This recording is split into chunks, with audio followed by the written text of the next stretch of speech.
복된 새날을 맞이하게 해주시고 이 하루를 시작하며 하나님의 은혜의 보좌 앞으로 아버지의 집으로 주님의 몸된 이 교회로 저희들을 인도해 주시고 이끌어 주시니 아버지가 감사합니다. 아버지 하나님, 이 자리에 나온 한 심령 그 마음 중심에 성령 하나님 임재하셔서 하나님 기도할 때, 찬송할 때, 하나님의 말씀을 들을 때, 또 전할 때에 성령 하나님께서 진리의 영, 깨닫는 영으로 함께하여 주시고 하나님 아버지의 뜻과 마음을 바로 깨달아, 바로 알아 오늘 하루를 살아갈 때 하나님을 기쁘시게 하며 하나님의 뜻을 온전히 시중들고 수종드는 복된 한 날을 살아가다 남은 인생이 되어지도록 주여 은혜 내려 주옵소서. 내가 하루를 왜 살고 있는지, 무엇을 하며 사는 건지, 나의 인생길이 지금 어디로 가고 있는 건지, 그것도 모른 채 사는 어리석은 자, 안타까운 인생이 되지 말게 하시고, 내가 가고 있는 길이 어떤 길이고 내가 가야 될 종착점이 어디인지를 바로 알고 하루하루의 삶을 살아가는, 하나님이 주시는 시간을 채워가는 저희들 되어지도록 주님 은혜 내려 주옵소서. 성령 하나님, 이 시간 임마누엘로 함께하여 주옵소서. 예수 그리스도 이름으로 축복하며 기도 올리옵나이다. 아멘.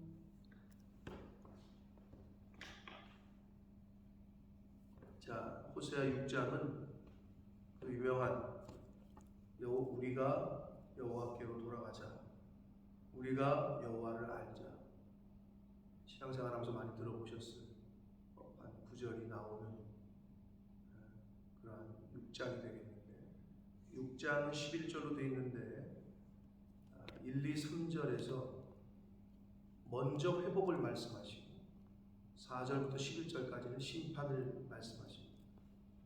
원래는 대개가 심판을 먼저 말하고 회복을 말하는데 여기서는 회복을 먼저 말씀하시고 심판을 말씀하십니다. 그리고 회복하는 방법에 대해서 말씀을 하셨는데 결국은 이 말은 뭐냐? 여호와께로 돌아가지 않고 여호와를 힘써 알려고 하지 않으면 너희들은 심판을 받는다, 그런 이야기가 되겠고, 이 여호와께로 돌아가자, 여호와를 힘써 알라 하는 것은 이 호세아 전체의 주제가 되겠습니다. 그러니까 죄인이 용서함을 받고 죄인이 사함을 받는 유일한 길은 하나님께로 돌아가는 겁니다. 누가복음 15장의 탕자가 유일하게 회복할 수 있는 길은 아버지 집으로 돌아갑니다. 그 방법밖에 없어요.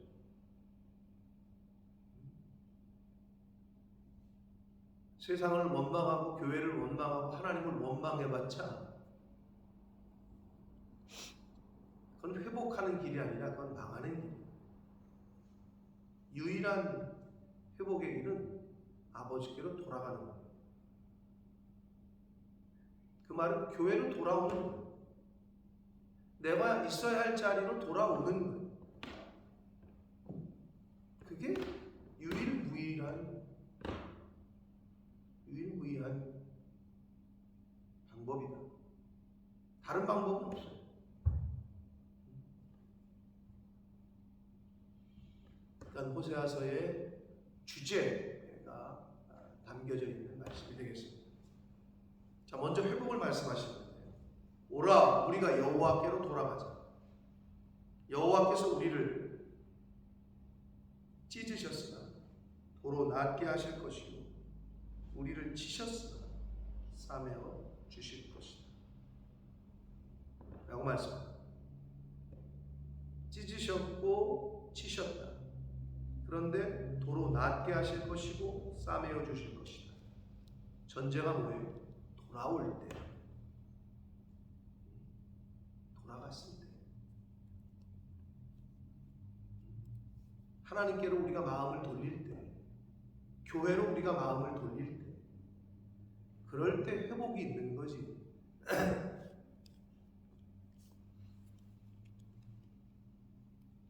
아픈 사람이, 수술을 받아야 될 사람이 회복하는 첫째 반응, 첫 번째 걸음은 뭐예요? 병원으로 갈 때. 아니 병원도 안 가고 집에 가지고 언제 나았나 이러고 있으면 어떡하자는 거예요? 당연한 거 아니에요? 병원으로 가야 될 거 아니에요, 본인이. 교회로 와야 될 거 아니에요. 아버지께로 와야 뭘 고침을 받든지 낫든지. 병원에 가지도 않으면서 집안에 앉아가지고 신세한탄만 하고 있고 세상 원망하고 사회를 원망하고 있는다고 병이 나요? 안 나는 거지. 똑같은 얘기예요. 단순해.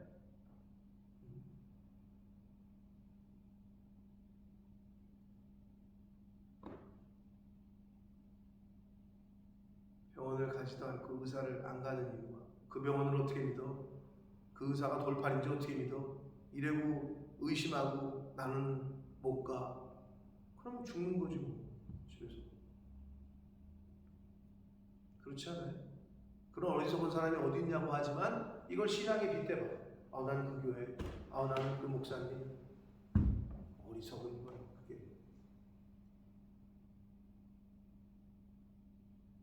아무리 돌팔이 의사라도 자기보단 낫겠다. 환자보다는. 그렇지 않을까요? 이제 거기서 앉아가지고 그걸 따지는 거지. 그 의사가 어디 서울대 출신이야, 연대 출신이야. 뭐 경상대? 경상대가 어디 있는 줄 아세요? 어디 있는지 모르시죠? 느낌으로 경상도에 있는 것 같죠? 맞아요. 국립에 의대가 있어요. 그러면 나는 여기 못 가겠어. 그런 거랑 똑같은 거.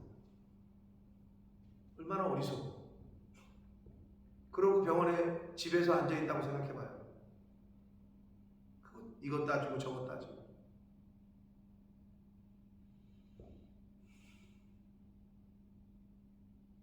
두 분 다 보셨다고 그랬죠? 이 목사님 다리 수술할 때. 내 아들도 다리를 짰다. 나는 못한다. 그랬더니 그 어머니 뭐라 그러셨다고? 하나님이 살리실 거면 의사 선생님한테 해도 살 거고 죽을 거면 서울에 있는 큰 병원 가도 하나님이 주실 거야. 그냥 해달라.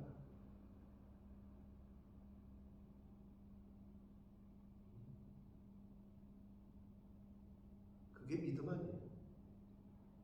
그게 하나님을 믿는 믿음이지. 서울대 출신 의사면은 가고 뭐 지방대 출신 의사면은 안 가고. 아니 그게 사람 믿는 거지. 아이고 정말. 근데 그게 잘 안 된다는 거야 우리는. 우리도 딱 있으면은 간판 보고 가잖아요. 근데 하나님은 그걸 보는 거야, 그 마음 중심을. 그러니까 그게 아주 미세한 차이인데 한 끗 차이예요. 그러니까 우리의 믿음이 하나님 앞에 얼마나 순전하냐. 이 믹스가 되거든. 하나님을 믿는다고 하는데 왠지 사람을 믿는 것 같기도 하고, 하나님을 믿는다고 하는데 왠지 제도를 믿는 것 같기도 하고, 하나님을 믿는다고 하는데 보이지 않는 것을 나는 중요시하다고 생각하는데 보이는 외관과 건물과 돈과 이게 섞여 있다고. 그거를 섞인 거를 구분해내는 게 신앙생활이고 우리가 이 땅에서 해야 될 일들이다. 다른 사람 섞인 거를 지적하는 게 아니라 나한테 그 속에 있는 그거 섞인 거, 요거를 구별해내고 분별해내는 게 신앙생활이에요. 근데 우리는 성경에 있는 말씀하고 똑같죠. 내 눈에 들보는 못 봐. 남의 눈에 티끌은 왜 이렇게 티끌은 잘 보이는지. 근데 그걸 못 고쳐. 자기가 어떤지를 못 봐. 남만 잘 보여. 그거를 고쳐가는 거죠. 그걸.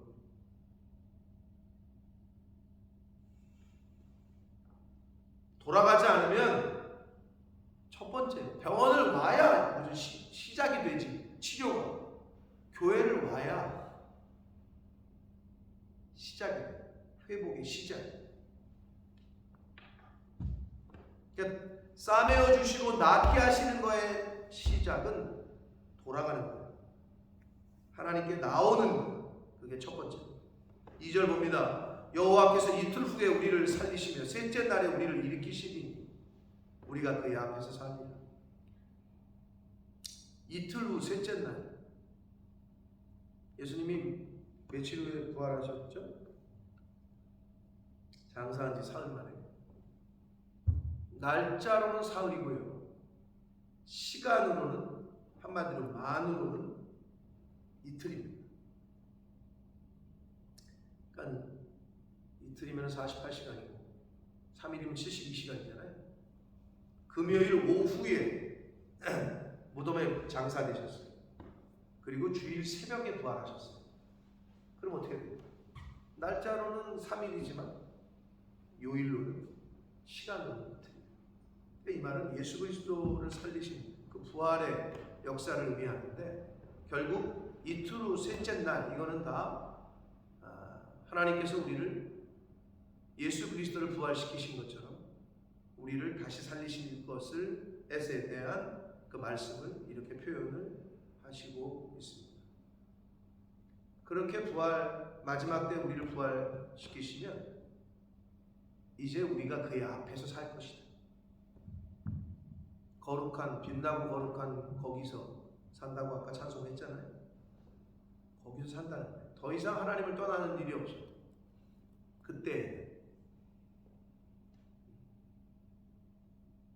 3절 봅니다. 그러므로 우리가 여호와를 알자. 힘써 여호와를 알자. 몇 번 말씀드렸어요. 히브리어의 야다는 나 알아 저분 이름이 뭔데? 양순석이야? 그래? 저 사람 뭐하는 사람이야? 저 사람은 저 목사야. 그래? 저 사람 어디 살아? 영국 사는 거야. 이것도 아는 거죠. 근데 이렇게 아는 것과 어떤 뜻이 있다고? 성관계라는 뜻이 있다니까. 야다라는 말이 아주 밀접하게 내가 저 여자 알아. 이 말 속에는 내가 저 여자를 경험해 봤어. 이런 의미거든. 그게 이제 그 야다라는 단어 자체가. 근데 이게 하나님에게 쓰일 때는 그렇게 인격적이고 체험적인 관계로 아는 걸 말한다는 거예요. 여호와는 뭐 스스로 존재하는 분이다. 뭐 그리스도는 뭐 메시아고 뭐 저기다. 이렇게 지식적으로 아는 거 말고 내가 저 여자 알아. 난 저 여자를 경험했어. 이렇게 아는 것처럼 하나님을 안다라고 할 때 알면 경험하고 체험하고 인격적으로 엄마 뱃속에 있는 아이와 엄마와의 비유를 자꾸 드는데 그게 생명적 단일. 둘인데 단일이요. 하나예요. 자, 부부가 둘인데 하나라고 그러잖아. 한 몸대라. 뱃속에 탯줄로 연결이 됐어. 그게 둘이요. 하나예요. 하나면서 둘이고 둘이면서 하나죠. 그런 관계를 생명적 단일 관계라고 그러는데 내가 주의 종과 성도가 목회자와 학생이 선생과 선수가 감독과 그런 관계를 맺지 못하면 나에게 도움이 안 돼요. 원팀 감독의 말에 선수들이 일사불란하게 움직여. 그게 원팀이야. 생명적 단일 관계니까. 성도가 목사의 말에 일사불란하게 움직여. 네, 생명적 단일 관계니까. 학생이 선생님의 말에 절대 순종해. 그게 생명적 단일 관계입니다. 자식이 부모와 생명적 단일 관계지.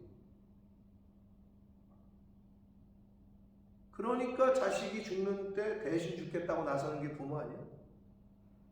요즘은 자기 죽을 때 자기 자식을 죽이지만 자, 그런 관계가 생명적 단일 관계인데 여러분이 신앙생활할 때 그 관계를 맺지 못하면 말 그대로 끊어져 있어. 탯줄이 끊어져 있어. 애가 죽지. 엄마의 영양분이 애한테 가지 않는데. 당연한 거 아니에요?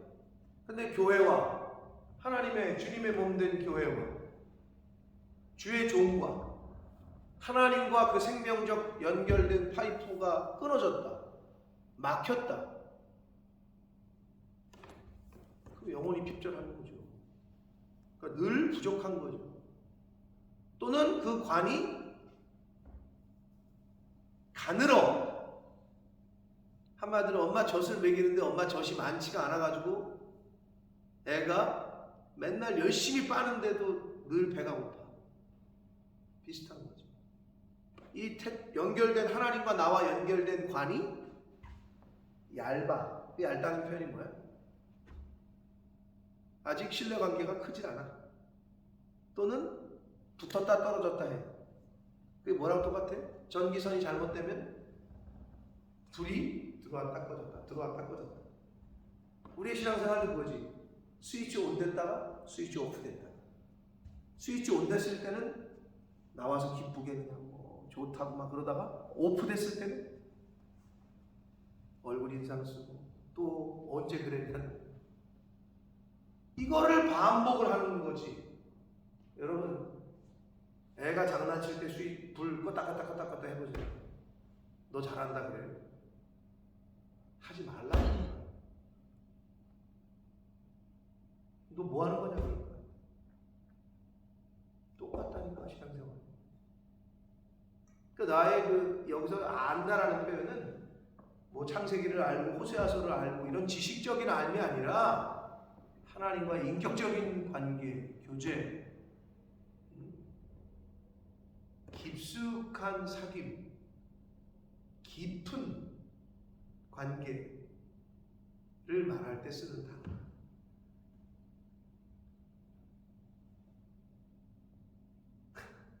신학교 교수야, 목사야, 은퇴를 했어. 그런데 마음속에서 그 울림이 왔을 때 얼마나 나 같아도 무릎을 꿇었겠어. 너 나 아니야 라고 물으셨대잖아. 그 목사님, 그 교수님에게. 그런 울림이 나에게 왔다.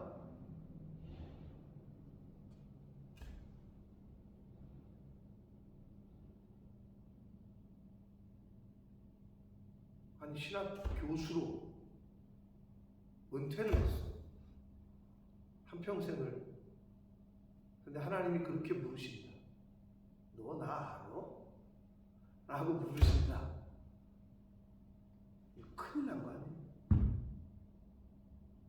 그 물음 속에 뭐가 전제해? 너는 헛살았어. 너는 헛개비야. 넌 잘못 살았어. 지식을 전달했는지 모르지만 너는 나를 몰라. 아, 이게 얼마나. 만약에 저와 여러분이 하나님 앞에 섰는데 너 나 알아? 라고 물으신다면 이건 정말. 그래서 우리가 이 세상에 있는 동안에 그 관계를 맺어가는 거예요. 하나님과 말씀과.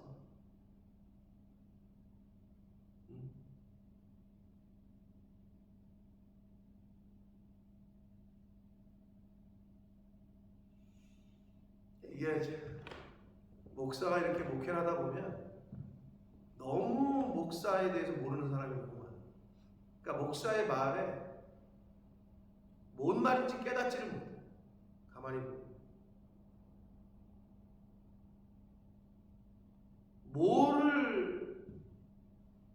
뭐를 어떻게 해드려야 될지를 잘 모르는 거야.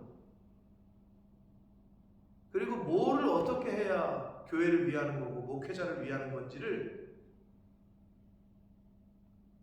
어떤 사람은 말 안 해도 내가 말을 안 했는데도 내 속으로 아는 것처럼. 근데 어떤 사람은 힌트를 줘도 남의 다리를 긁고 있어. 제가 봐도 그게 느껴지거든요. 그러니까 하나님 보실 때 어떻겠어? 근데 결국 그건 뭐냐? 안 통하는 거지. 통하지 않는 거야. 말이 통하진 않아. 말은 영이라고 그랬잖아요. 영이 통하진 않아. 내가 이 길을 가르쳐 주는데도 자꾸 딴 길로 가. 이걸 얘기하는데도 자꾸 딴 얘기를 해. 안 통해. 신앙생활이 그렇다. 하나님 보실 때 하나님 분명히 이렇게 해라 얘기했는데 자꾸 엉뚱한 소리 해요. 이쪽 길이다. 근데 왜 이쪽 길이에 이쪽 길로 가지?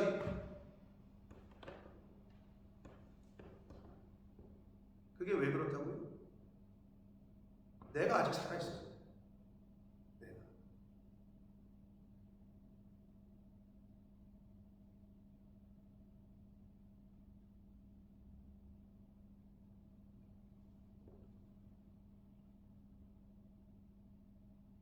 자, 목사는 하나님의 성령의 인도하심을 받아야 되고 성도도 그렇지만 성도는 왜 더 어떤 의미에서 편한 줄 알아요? 나도 성령님이 나한테 오른쪽으로 가. 이거 해. 저거 해. 이렇게 속시원히 말로 해줬으면 좋겠어. 어떤 의미에서 교회 성도들은 자, 오른쪽으로 가십시오. 새벽님에 나오십시오. 그래야 삽니다. 말을 해주잖아, 목사가. 그럼 그대로만 하면 된다니까. 근데 그걸 안 해. 듣지를 않아. 왜? 내가 판단하는 거지, 앉아서. 이 말은 듣고 이 말은 아니고. 이러고 있으니. 근데 성도는 그냥 말하는 대로 따라오기만 하면 돼. 그리고 책임은 내가 지는 거야. 왜? 성령이 그렇게 말씀했습니다. 심판은 강대상부터. 나도 성령님이 너 이렇게 해, 예, 이렇게 해, 예, 이러고 싶어. 근데 그 뜻을 찾기가 너무 어려워. 들리질 않아. 헷갈려. 만약에 여러분이 어떤 내가 뭘 결정하는 데 있어서 목사가 말을 안 해. 가만히 있어. 그리고 여러분끼리 회의해가지고 어떻게 할 거야, 이거? 그럼 사람마다 다 다르지. 이 사람은 이게 좋고 이 사람은 이게 좋고 이게 좋고. 그러니까 결정을 어떻게 해? 내가 가만히 보니까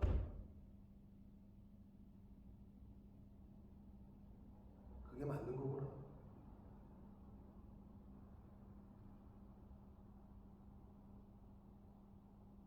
그래서 매형 목사님, 남 목사님이 저한테 목회를 하나하나 얘기를 해주시는데 처음엔 저 이해가 안 갔는데 곱씹고 보면 그게 정답. 당회에서 당회원들이 그랬네.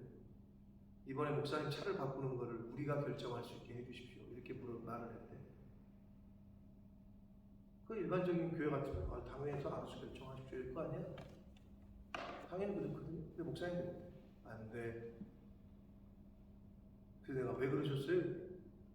자 봐라. 당회에서 결정을 했나? 그러면 사람마다 의견이 다 달라. 어떤 사람은 벤츠 S클래스로 합시다. 최고로 좋은 차로 해드립시다. 어떤 사람은 아닙니다.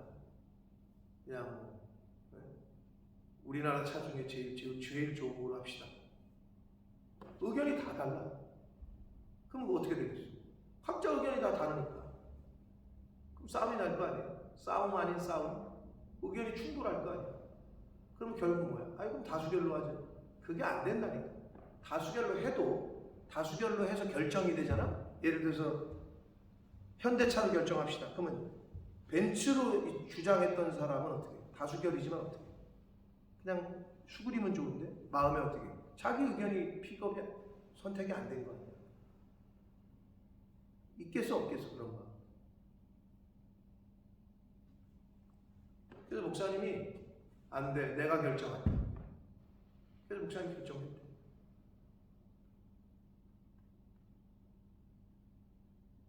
그럼 따라오면 되는 거야. 왜? 목사님이 결정했으니까. 성도들 중에서도 자기가 원하던 의견이 픽업이 안 돼도 목사님이 결정한 거야.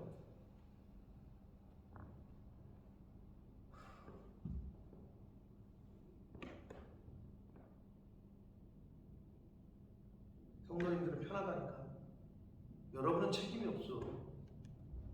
일로 갑시다 했는데 잘못 갔잖아. 그건 나한테 책임이 있는 거라니까.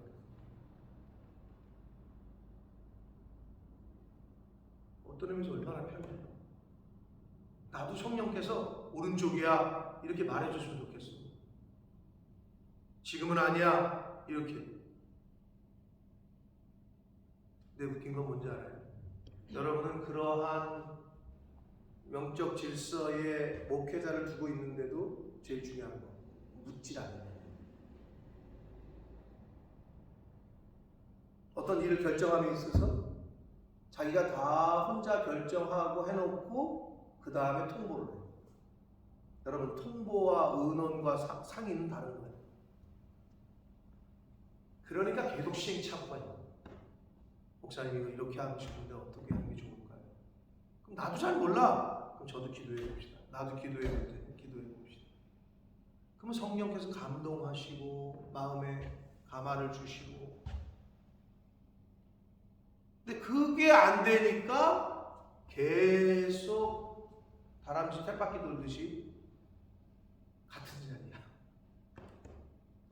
다음 단계는 점프가 안 되고 항상 그냥 그 자리.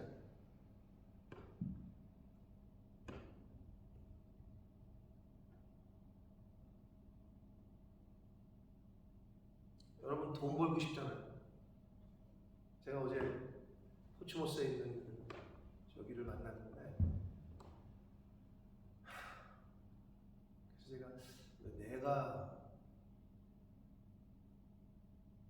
말하는 게 신뢰가 없어서 그렇게 느껴지나 그런 생각을 했거든요.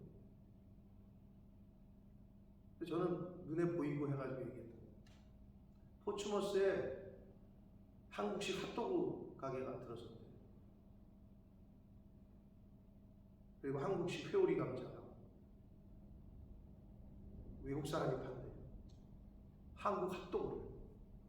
그것도 컨테이너 그냥 프로퍼한 식당이 아니라 스트리트에서 줄 서서 먹는 4.5파운드 핫도그 하나. 근데 얘네는 굉장히 그런 게 없으니까.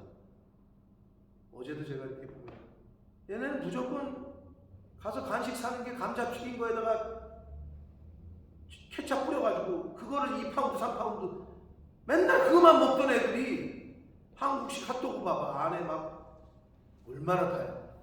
대박 났대요. 본모습은 아직도 안 하잖아. 아무도.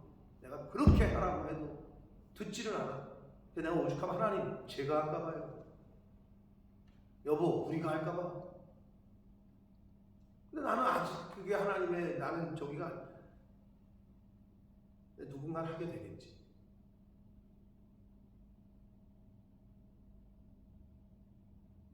그래서 보충었어요. 그것도 외국 사람이 하고 있대요.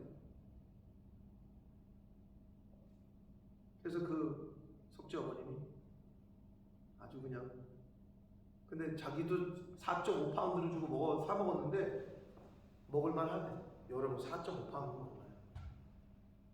얼마죠? 한 7,000원 되나? 7, 8,000원 되지? 한국에서 7,000원짜리 핫도그 사 먹겠어요? 그게 무슨 7,000원이 되겠어?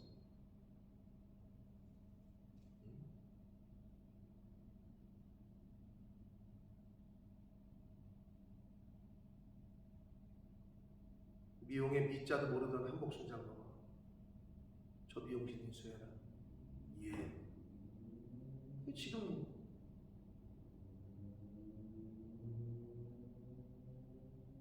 그 과정이 제가 이렇게 보면 별게 없어요.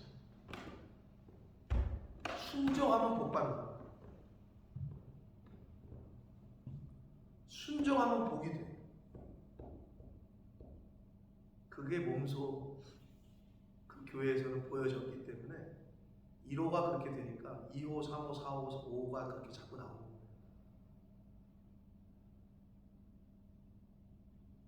순종에는 내 생각이 있으면 안 돼요. 절대 순종, 절대 믿음. 하나님 앞에서. 내 세상 많이 배운 사람들은 그러죠. 저거 미신 아니야 저거. 그러니까 많이 배운 게 독이 되는 거예요. 때로는 양치는 아무것도 못 배우고 그런데 순전한 다윗 같은, 때로는 떠나라 어디로요? 왜요? 지금요? 언제요? 이렇게 묻지 않고 갈 바를 알지 못하고 가는 거예요. 성경에서 그런 걸 얘기해 주시는 거예요. 근데 우리가 그거를 나의 생활에 접목을 못 시켜요. 그거는 결국 하나님을 잘 모르는 거예요. 하나님을 제대로 아는 사람이 아니에요.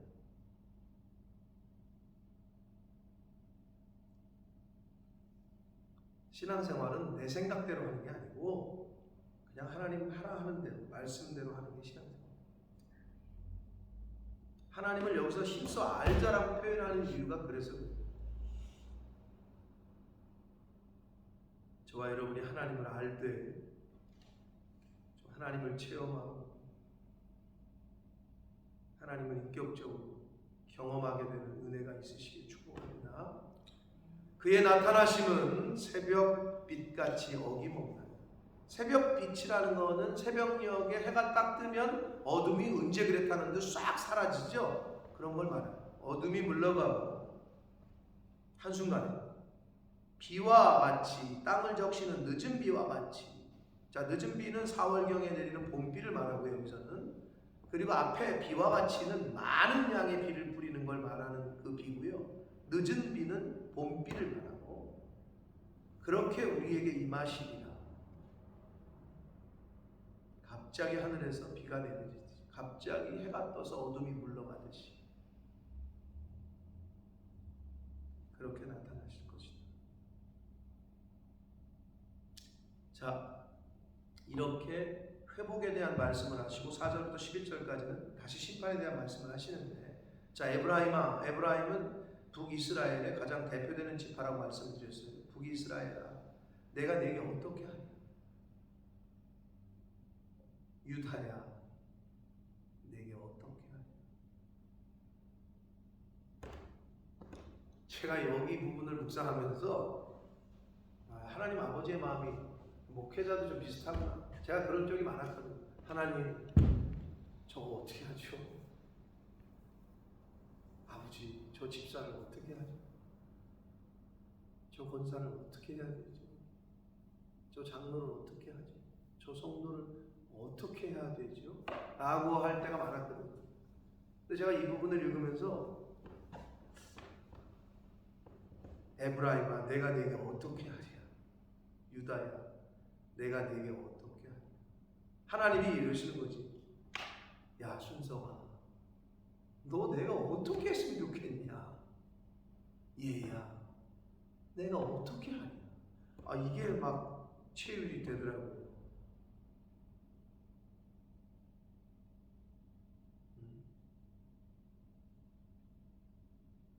얘야, 내가 내게 어떻게 하냐? 하나님이 하나님의 자녀들에게 지금 그렇게 말씀하십니다.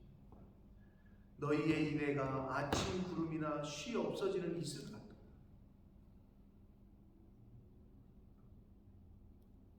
인애는요, 우리가 알고 있는 헤세드라는 단어인데요, 그러니까 사랑이라고 번역할 수 있는 거거든요. 조금 다른데, 근데 이제 사랑이라고 이해하시면 돼요. 헤세드라는 히브리어는 뭐냐, 이게 인애라고 번역을 많이 하는데, 한글 성경에서 하나님의 언약 백성들, 하나님의 자녀들, 하나님의 택하신 자녀들을 향한 하나님 아버지의 사랑, 그게 헤세드. 자, 두 번째는 하나님의 백성이, 하나님의 자녀들이 하나님께 보여야 할 사랑, 그게 헤세드. 그러니까 하나님이 나를 사랑하시는 것 같이 나도 하나님을 사랑해야 하는 그 사랑, 그게 헤세드.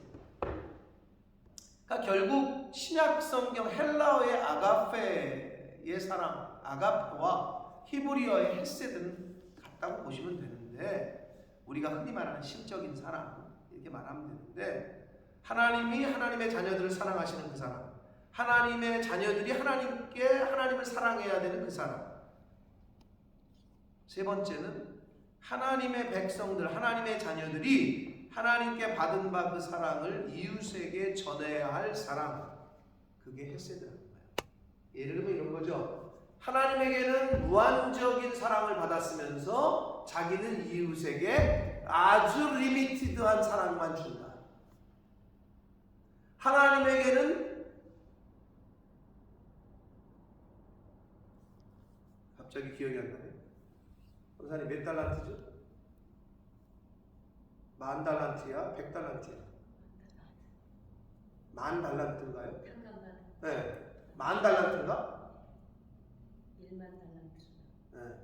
10,000달란트를 탕감을 받았으면서 지는 기껏, 아니 매덕을 탕감받은 사람이 몇백만 원을 빚진 사람한테 가서 그걸 달라고 하는 그 비유 아니야? 우리가 그 꼴이야. 하나님에게 헤세드를 받았는데 나는 이상한 사랑을 전하는 거지, 이웃에게. 그거 하나님이 못 보시겠다. 그 말이라고 보시면 돼요. 뭐냐? 너희의 헤세드가 아침 구름이나 쉬 없어지는 이슬 같다. 한마디로 야, 나는 너를 영원히 사랑하는데, 나는 너를 영원히 긍휼히 여기는데 너는 왜 나에 대한 사랑이 그렇게 자꾸 변하냐? 너는 왜 그렇게 짧으냐? 너는 왜 그렇게 쥐꼬리만 크느냐? 이렇게 말씀하신다고 보시면 돼요. 그게 그 말씀이에요. 그러므로 내가 선지자들로 그들을 치고 내 입의 말로 그들을 죽였노니 내 심판은 빛처럼 나온다. 빛이 비치는 순간 어둠은 물러간다 그랬어요. 그렇게 갑작스럽게, 그렇게 급박하게 선지자들로 그들을 친다는 것도 선지자들의 말, 하나님의 말씀을 선지자들이 전하죠. 근데 그 말씀에 순종 안 하니까 그들이 멸망당하죠. 같은 의미예요. 선지자들로 그들을 친다는 것은 선지자들이 전한 말, 그리고 하나님, 내 입의 말, 하나님의 말씀이 결국 하나님의 말씀을 영접하고 받아들이고 믿으면 살지만 하나님의 말씀인 예수 그리스도를 거부하고 듣지 않고 불순종하면 죽는다는 거예요. 내 입의 말로 그들을 죽여. 그런 의미죠. 6절, 나는 인애를 원하고 헤세드를 원한다는 거죠. 난 너희들이 나를 사랑하기를 원한다. 제사를 원하지 아니하며 번제보다 하나님을 아는 것을 원한다. 근데 자꾸 짐승은 가져오는데, 자꾸 예배는 드리는데 순종은 안 해. 자꾸 교회당에 오긴 오는데 교회에 대해서 맨날 불만이야. 아니 그러니 얼마나 안타까워. 이게 그 말씀이라니까. 야, 나는 나를 사랑하길 원하고 나에게 순종하길 원하는데 너는 맨날 제사를 드린다고 양 염소는 가져오는데 나는 그거 원하지 않는다니까. 목사님을 떼대고 시대고 뭐 잘 챙겨. 그런데 목사의 말에 순종을 안 해. 목사의 마음은 맨날 힘들게 하면서 때는 됐다고 챙기고, 사람들 앞에서는 그럴듯하게 하는 척하고. 그런데 목사의 속을 제일 아프게 해요.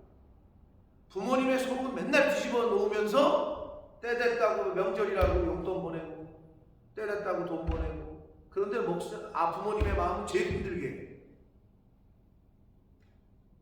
그게 효자예요. 그게 성도예요. 아니 부모님의 마음을 시원케 해드리고 기쁘게 해드려야지. 그 얘기가 바로 지금 그 말씀이에요. 나는 헤세드를 원하고 인애를 원하고 제사를 원하지 않아요. 나는 하나님 아는 것을 나를 아는 것을 원하지 번제를 원하지 않는다.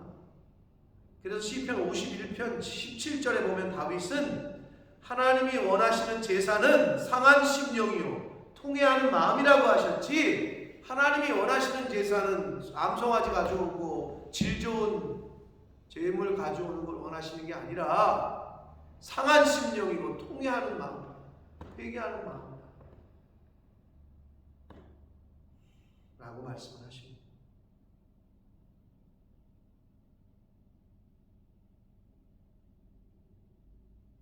저희 아버지 어머님이 이제 하늘나라 가시기 앞에 두고 있는데 저희 어머님이 점점 좀 심해지신다고 그러더라고요. 손주들 이름을 옆에 놓고 얘가 누구냐 라고 물으시고, 그래서 당신은 알아보냐고 그랬더니 당신은 알아보고 자기는 알아보고 나를 알아보셔야 되는데 내가 그래요. 손주 손녀를 못 알아봐. 조금 심해지시는 것 같아요.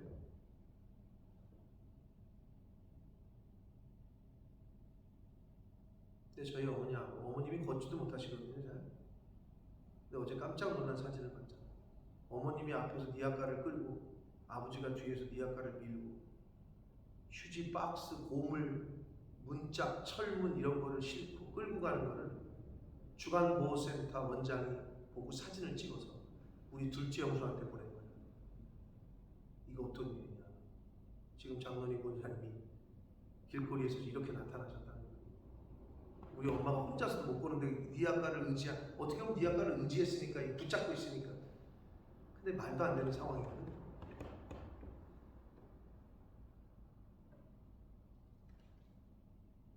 그래서 내가 우리 집사람한테 물었어. 어떻게 됐어? 그랬더니. 그래서 그분들이 막 옆에서 사람들이, 모르는 사람들이 옆에 있더라고요. 그 사람들이 걱정돼가지고 그걸 고물상까지 같이 따라갔대요. 그 한리아가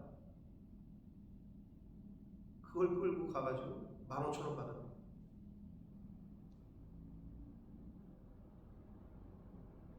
물론 돈 때문보다도 본인들이 어떤 하는 일 이런 것 때문이지만,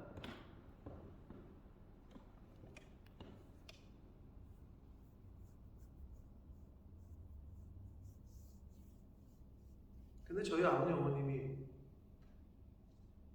돈이 없어서 그 일을 하시는 건 아니긴 하지만, 저희 아버님 어머님이 자식들이 용돈 주는 거를 기뻐하시겠어요? 교회 잘 다니고 신앙생활 잘 하는 걸 기뻐하시겠어요? 그러면 자식들이 효도를 하려면 그거를 해야 되는데, 때마다 용돈 드리고 때마다 찾아가서 맛있는 거 사드리고, 그게 아니라니까. 근데 그걸 몰라. 부모가 원하는 걸 해줘야 될 거예요. 하나님이 원하시는 걸 말씀을 하는데 그거를 왜 이렇게 고집이 센지 그걸 안 해요. 번제와 제사만 맨날 드려요. 인애를 원하고 순종을 원하신다고 하셨거든요. 하나님을 아는 걸 원하신다고 하셨거든요. 그게 잘 안 된다는 거죠. 우리도 이렇게 신앙생활 할 수 있어요. 그건 형식적인 거예요. 근데 대놓고 그러시잖아요. 하나님. 야, 나는 인애를 원한다니까. 나는 나를 알고 나에게 순종하는 걸 원한다니까. 번제와 제사를 원하지 않는다. 7절, 그들은 아담처럼 언약을 어기고 거기에서 나를 반역했다. 최초의 반역이죠. 어떻게 보면 불순종이죠. 이거 먹지 말아라. 근데 아담에게 부르셨더니 불순종을 넘어서서 책임을 회피하고 전가하는, 그게 인간입니다. 그 아담의 모습이 바로 우리들의 모습입니다. 지금 아담처럼 그렇게 불순종하고 나를 반역했다라고 성경은 말합니다. 북이스라엘이 그랬다는 거예요. 하나님은 헷세들을, 영원한 사랑을 주셨건만 그들은 반역을, 언약을 어겼다. 길르앗은 악을 행하는 자의 고울이라 피 발자국으로 가득 찼다. 길르앗은 요단 동편에 있었던 루벤, 갓, 므낫세 반지파, 요단강 서편이 아니고 동쪽 편에 있었던 그 땅을 길르앗이라고 부르는데요. 여기서 왜 길르앗은 악을 행하는 자의 고울이라고 했냐면, 열왕기하 15장에 보면 북이스라엘의 장관인 베가가, 북이스라엘의 왕조의 역사는 배신과 살인과 음모였잖아요. 그 당시에도 이스라엘의 장관 베가가 이스라엘의 왕 부가히야를 죽이고 왕위에 오를 때에 길르앗 사람 50명을 더불어 데리고 반란을 일으켰거든요. 근데 그거에 대한 말씀이에요. 길르앗은 악을 행하는 자의 고울이라 피발자국으로 가득 찼다. 반란을 일으킬 때 함께 동참합니다. 9절 강도 때가 사람을 기다림같이 제사장의 무리가 세겜 길에서 살인하니 그들이 사악을 행한다. 누가? 눈을 의심하죠. 제사장의 무리가 길에서 살인을 한대. 도적대가 길에서 지나가는 사람들 털듯이. 이건 뭐 끝장 다 본 거죠. 제사장의 무리가. 그러니 갈 때까지 간 거 아니에요? 그러니까 하나님이 이스라엘을 아수르에게 멸망을 시키실 수밖에 없었던 거죠. 누누이 말씀드리지만 교회가 타락하면 이제 끝이 온 겁니다. 끝이. 하나님의 사람들이 타락하면 끝이 오는 거예요. 의인 10명을 보겠냐? 이 고울에서 의인을 찾으면 내가 멸망을 멈추겠다. 아예, 그러니까 어떻게 보면 하나님이 찾으시는 의인이 하나도 없었던 거죠. 그러니까 여러분 한 명만, 교회에 한 사람만 기도하고 하는, 하나님 앞에 나와서 납작 엎드리는 사람만 있으면 교회는 망하잖아요. 그건 반대로 어떤 의미냐? 교회는 한 사람이, 목사만 정신 차리면 그 교회는 망하잖아요. 성도가 아니라 목사만 하나님 앞에서 바로 서 있어도 그 교회는 제대로 가요. 근데 목사도 세속화되고 성도들도 세속화되고 그럼 이제 하나님이 닫으셔요. 즉 하나님의 영이 예루살렘에서 떠나요. 예레미야에서 보면. 그러면 그 하나님의 떠난 예루살렘 어떻게 됐다고? 돌 위에 돌 하나도 남지 않고 싹 다 무너졌잖아요. 그 꼴이 되는 거예요.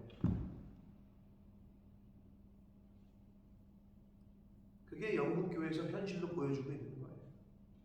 만약에 저런 교회들, 그 스퀘어에 있는 그 교회들에 다 성도가 떠나도 목사가 나는 이 교회를 지키겠다 이랬으면 저 교회가 나이트클럽이 되지 않았을 거예요. 근데 목사도 성도도 다 떠난 거예요. 그러니까 그렇게 돼요. 제사장의 무리가 세겜길에서 도적대가 됐어요. 제사장이 10절 내가 이스라엘 집에서, 이스라엘 집이라는 표현은 이스라엘 사회 전체에서 이스라엘 온 백성이 왕이건 제사장이건 백성들이건 할 것 없이 가증한 일을 보았나니 거기서 이스라엘은, 에브라임은 음행하였고 이스라엘은 더럽혀졌다. 그러니까 이스라엘 전체가 타락했다는 거죠. 또한 11절 유다에 남유다까지 이제 말씀하시고 내가 내 백성의 사로잡힘을 돌이킬 때에 내게도 추수할 일을 정하였다. 추수할 일은 이제 심판의 때를 정하셨다는 거예요. 자, 남유다가 먼저 멸망합니까? 북이스라엘이 먼저 멸망합니까? 북이스라엘이 먼저 멸망했죠. 그럼 딱 이 말씀이 맞죠. 북이스라엘 멸망시키고 바벨론 포로 70년 후에 돌이킬 때 그 이후에 남유다가 망했거든요. 하나님께서 지금 뭐라고 그러셨어요? 내 백성의 사로잡힘을 돌이킬 때 내게도 추수할 것이 있다. 딱 그 말씀이에요. 북이스라엘 쳐서 여러분 생각해보세요. 북이스라엘이 저렇게 망하네. 아수르에게 하나님 앞에 완전히 심판을 하겠네. 그럼 남유다 입장에서 어떻게 정신 똑바로 차려야 되겠네. 이래야 되잖아. 근데 웃겨. 그런데 그로부터 110년 후인가? 그러니까 70년 지나고 포로까지 돌아온 것도 봤어. 그러면 어떻게 우리가 생각할 때 정신 똑바로 차려야 되겠다. 우리는 하나님을 잘 섬기자. 이래야 되잖아. 근데 그 이후에 남유다가 똑같이 헛짓거리 하다가 아수르에게 망한다고. 그게 근데 여러분 보세요. 그럼 우리는 지금 안 그럴 것 같아? 신앙생활 하다 보면 저렇게 신앙생활 하면 안 되는데 저렇게 교회를 하면 안 되는데 그러다가 벌 받는 사람들을 봐. 정신 똑바로 차려야 돼. 타산지석 삼아야 되는데 나도 똑같이 그런다는 거야. 왜 그럴까? 그거를 한국의 속담에 뭐래? 욕하는 시어머니 배운대잖아요. 시어머니를 그렇게 욕했는데 나도 똑같은 그 시어머니 노릇을 한다. 그게 인간의 연약함. 남유다 같으면 정신 똑바로 차렸어야지. 그는 안 유다도 똑같은 길을 걷게 됩니다. 여러분은 어떻게 하시겠습니까? 성경의 숱한 믿음의 샘플을 보여주셨습니다. 실제 삶 가운데 여러분 많이 경험하셨을 겁니다. 아유, 저렇게 교회를 대적하고 저렇게 하다가 좀 큰일 날 텐데. 말을 제가 예를 안 들어서 그렇지, 교회를 핍박하고 주의 종을 핍박하다가 여러 징계를 받은 케이스들은 말을 안 해서 그렇지 너무 많아, 주변에. 근데 그걸 보고도 사람들이 하나님을 경외하지 않아. 하나님을 두려워하지 않아. 왜? 나에게 벌어진 일이 아니기 때문에. 얼마나 어리석어. 그게 유다야. 북이스라엘 망했네. 아이고, 포로로 끌려가네. 다 죽었네. 그리고 자기들도 그러고 있다가 똑같이 당한다.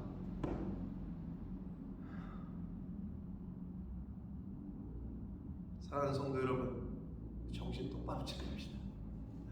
하나님을 알되 제대로 알아서, 하나님을 배우되 제대로 배워서, 하나님과의 관계를 하되 제대로 해서